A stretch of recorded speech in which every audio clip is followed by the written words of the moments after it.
یار کیا کر دیا تم لوگوں نے یار. تو اس کا ذرا میں مائک سیٹ کر لوں. ہم نے جو اچھا ہماری ہفتے کے دن میں تو پیکا ایکٹ کے بارے میں یہ کہہ رہی ہوں کہ حکومت اپنے خلاف قانون سازی لے کر آئی ہے اس مرتبہ, اور بڑی سیریس نوعیت کی لے کر آئی ہے. ہمیشہ حکومتوں نے ایک ہی جیسا نہیں رہنا ہوتا, حکومتیں بدلتی رہتی ہیں. آپ کو یاد ہوگا کہ فواد چودھری یا عمران خان صاحب کے دور میں پی ایم ڈی اے کا ایک قانون, ایک اتھارٹی بنائی جا رہی تھی جس کے تحت زبان بندی کی کوشش کسی حد تک کی جا رہی تھی. اب تو معاملات اس دور سے بڑے آگے نکل گئے ہیں. یہاں پر ہمیں کیوں تحفظات ہیں, تحفظات, اور ہمیں کیوں نیت پر شک ہوتا ہے. وہ نیت پر شک اس لیے ہوتا ہے کہ آپ نے دیکھیں پہلے ہی فائر والز لگائی رکھی ہیں, آپ نے ایکس بند کیا ہوا ہے. ایکس کے حوالے سے ہمارے ایک اور کولیگ جو ہیں وہ اسلام آباد ہائی کورٹ میں اپنی پٹیشن لے کے گئے ہوئے ہیں. اس کے علاوہ مختلف نوعیت کے جو کیسز ہیں, ابھی ریسنٹلی ہم نے دیکھا کہ جو گروپ ایڈمن کو پاک پتن سے اٹھایا گیا جس نے کہ کوئی پوسٹ شیئر بھی نہیں کی تھی, اس گروپ میں کسی اور نے وہ پوسٹ ڈالی تھی, تو اس گروپ ایڈمن کو گرفتار اس کو کیا ہوا ہے, زیر حراست لیا ہوا ہے. تو بہت ساری ایسی حرکتیں ماضی میں ابھی نیئر پاسٹ میں ہوئی ہیں کہ جس سے لوگوں کو اس چیز پر شک ہے کہ بھائی شاید اس میں نیت کا جو ہے وہ کچھ عمل دخل ٹھیک نہیں ہے.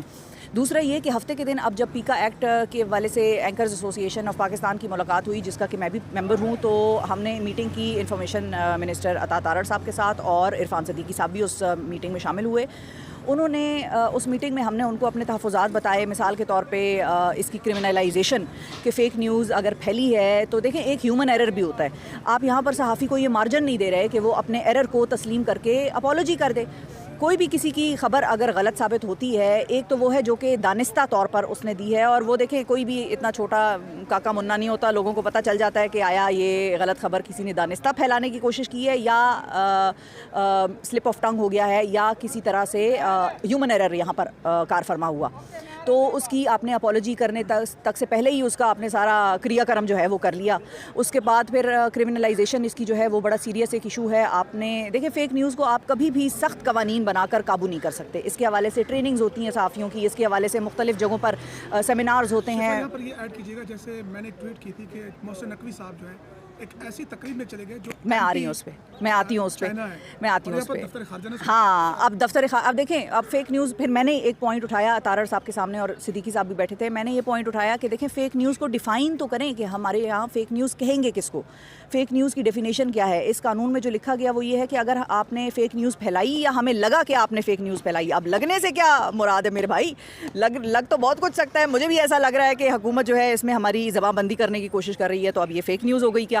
مثال کے طور پہ ابھی جو نادر نے مجھ سے سوال کیا اس کا بھی میں جواب دے دوں کہ آپ دیکھیں فیک نیوز تو اگر آپ نے پکڑنا ہے تو پھر صحافیوں کو تو آپ بعد میں پکڑیں گے, پہلے تو آپ حکومتی اداروں کے خلاف ایک دوسرے کی جنگ جو ہے وہ شروع ہو جائے گی, اور آپ کو پھر حکومتی ترجمانوں کو جو ہے وہ اٹھا کے جیلوں میں ڈالنا پڑے گا. اس کی ایگزامپل یہ ہے کہ نادر نے جو پوائنٹ اٹھایا کہ نادر نے جو ٹویٹ کی کہ ہمارے جو وزیر داخلہ ہے محسن نقوی صاحب, وہ گئے کہ امریکہ میں کسی اینٹی چائنا لابی کا کوئی فنکشن تھا, اس پہ گئے. اب اس کے بعد ہوا کیا, اس کے بعد ظاہر ہے ایک سوشل میڈیا پہ شور برپا ہوا, الیکٹرانک میڈیا نے بھی اس کو اٹھایا, دونوں فارمل اور نان فارمل میڈیا دونوں نے اس نیوز کو اٹھایا. ہوا یہ کہ وزارت خارجہ سے, دفتر خارجہ سے اس چیز کی تردید اس طریقے سے آئی, تردید بھی نہیں آئی بلکہ انہوں نے یہ کہا کہ وہ غلطی سے اینٹی چائنا فنکشن میں چلے گئے. اب انہوں نے اس چیز کو تسلیم کر لیا کہ محسن نقوی صاحب اس فنکشن میں گئے تھے. دوسری طرف جب محسن نقوی صاحب کا امریکہ سے بیان جاری ہوتا ہے اور وہ میڈیا سے بات کرتے ہوئے اس بات کی وضاحت کرتے ہیں, تو وہ یہ کہتے ہیں کہ میں تو گیا ہی نہیں تھا, یہ پروپیگنڈا ہو رہا ہے. اب آیا پروپیگنڈا آپ کا دفتر خارجہ کر رہا ہے اپنے وزارت داخلہ کے خلاف, کون کر رہا ہے پروپیگنڈا؟ تو یہاں پر تو صحافی تو بیچارہ بعد میں پیدا ہوا, بعد میں اس کیس میں جو ہے وہ شامل ہوا. وزارت خارجہ تو پہلے آ گئی تھی, اس نے جب کہا کہ وہ غلطی سے چلے گئے.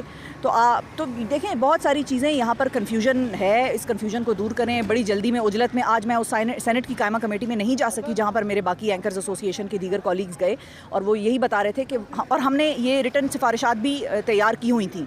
وہاں پر یہ کہا گیا, اور اس کے بعد ایک اور فیک نیوز جو حکومت کی طرف سے پھیلائی گئی وہ بھی میں آپ کو بتا دوں. آج کے دن کی بات میں کر رہی ہوں, وہاں پر ہمارے اینکرز ایسوسی ایشن کی جانب سے تحریری سفارشات دی گئیں, کیونکہ آج کل حکومت جو ہے وہ تحریر میں ہر چیز لے رہی ہے, بھائی ریٹن دو ریٹن. تو ہم نے ان کو تحریری سفارشات بھی دیں, ہم نے اپنے تحفظات بھی ریٹن ان کو پہنچائے, ان کو بتائے کیونکہ اسے ایک میٹنگ پہلے ہماری ایک دن پہلے میٹنگ ہو چکی تھی تو ہمیں یہی کہا تھا کہ آپ اپنے ریٹن مطالبات اور اپنے ریٹن تحفظات لے کر آئیں. تو ہم آج اپنے ریٹن تحفظات جب لے کر گئے تو وہاں پر سینٹ کی قائمہ کمیٹی برائے داخلہ میں اتنی عجلت میں اتنی تیزی میں یہ قانون جو ہے وہاں سے اپروو ہو گیا, اور انہوں نے بعد میں خبریں یہ چلوا دیں. میں ابھی ٹی وی دیکھ کر آ رہی ہوں, وہاں پر یہ تھا کہ چونکہ اینکرز نے یا چونکہ صحافیوں نے ہمیں تحریری کوئی سفارشات اپنی دی نہیں تھیں تو لہٰذا اب اتنے شارٹ نوٹس پہ تو اس قانون کو تبدیل کرنا بڑا مشکل ہے, تو اس لیے ہم نے منظور کر لیا. حضور ہم نے تو آپ کو آج سفارشات ریٹن دی ہیں, آپ نے تو انتظار ہی نہیں کیا کہ ہم آپ کو وہ کاغذ تھماتے, اور آپ کو بتایا بھی میرے کالیگز نے, ریسپیکٹڈ کالیگز نے, کہ ہم لے کر آئے ہیں ریٹن سارا کچھ لکھ کر, لیکن انہوں نے نہ وہ لینے کی زحمت کی اور نہ ہی اتنا انتظار کیا. خود کہہ رہے ہیں اپنے بیان میں کہ چونکہ ہمیں ایک تو ریٹن تحفظات نہیں دیے, یہ فیک نیوز ہے, اور دوسری بات انہوں نے کی اپنی نیت بتا دی, وہ یہ ہے کہ چونکہ اب وقت بڑا کم ہے تو ہمیں اب اس میں تبدیلی کرنا تو ہمارے لیے ممکن نہیں ہوگا, لیکن ہم آپ کے ساتھ بیٹھیں گے اور ہم آپ کی بات سنیں گے. تو بھائی کس چیز کا وقت کم ہے, کوئی قیامت آ رہی ہے کل, تو اب یہ تو اللہ جانے کہ کیا ان کے ذہن میں ہے اور کیا انہوں نے کرنا ہے. لیکن یہ میرے اور آپ تک, جو میرے سامنے میرے صحافی بھائی کھڑے ہیں, میرے اور آپ تک اس چیز کا وہ حصار نہیں رہ جائے گا. یہ عام شہری, مثال کے طور پہ مجھے کسی نے چالان کر دیا, کل میں نے ایک ویڈیو بنائی تھی کہ مجھے چالان کر دیا اور میرے آگے گاڑی اور پیچھے والی گاڑی جس پہ سرکاری نمبر پلیٹیں تھیں ان گاڑیوں کو انہوں نے نہیں اٹھایا لفٹر نے, اور میری گاڑی اٹھا کے لے گئے. تو اب یہ ایک عام شہری مجھے ہٹا دیں, مائنس کر دیں کہ یہ شفا یوسف زئی بول رہی ہے, کوئی آ گئی, ماریا آ گئی, فاطمہ آ گئی, اس کی گاڑی اٹھا لی اور آگے وہ کہہ رہی ہے سرکاری نمبر پلیٹ والی گاڑی کھڑی تھی اور اس کو انہوں نے چھوڑ دیا, چالان نہیں کیا. تو عام شہری بھی نہیں خبر اٹھا سکتا, عام شہری بھی نہیں کوئی انفارمیشن پہنچا سکتا میڈیا تک, اور عام شہری بھی نہیں بتا سکتا کہ جملے ہوں گے. اچھا صحافی کو تو پتہ ہے, عام بندے کو تو پتہ ہی نہیں ہے نا. عام بندے کو ایکسپنج کا یا حذف کرنے کا اس طرح سے پتہ بھی ہو مطلب, تو کیا وہ 6 گھنٹے کی جو پارلیمانی کارروائی ہے وہ ساری دیکھے گا اور اس کے بعد وہ میک شور کرے گا کہ بھائی اس میں کوئی چیز ایکسپنج تو نہیں ہوئی ہے, اور اگر ایکسپنج ہوئی ہے تو پھر میں نے وہ چیز شیئر نہیں کرنی. تو اس میں بہت زیادہ لوپ ہولز ہیں قانون کے مطابق, بہت زیادہ اس کے مسائل ہیں. اس کو تو شک بائی شک ہم نے پڑھا تو ہمارے تو رونگٹے کھڑے ہو گئے. تو جب شک بائی شک سارے پڑھیں گے, حکومت خود پڑھے, مجھے تو یہ بھی پتہ ہے, مطلب مجھے یہ اندازہ ہے کہ حکومت نے خود بھی پورا پڑھا نہیں ہونا, اور ظاہر ہے کہ جو کام لیا جا رہا ہے ان سے وہ تو ہم سب جانتے ہیں. تو یہ حکومت کے اپنے خلاف یہ بڑا سلسلہ جو ہے وہ خراب ہو جائے گا. Thank you G.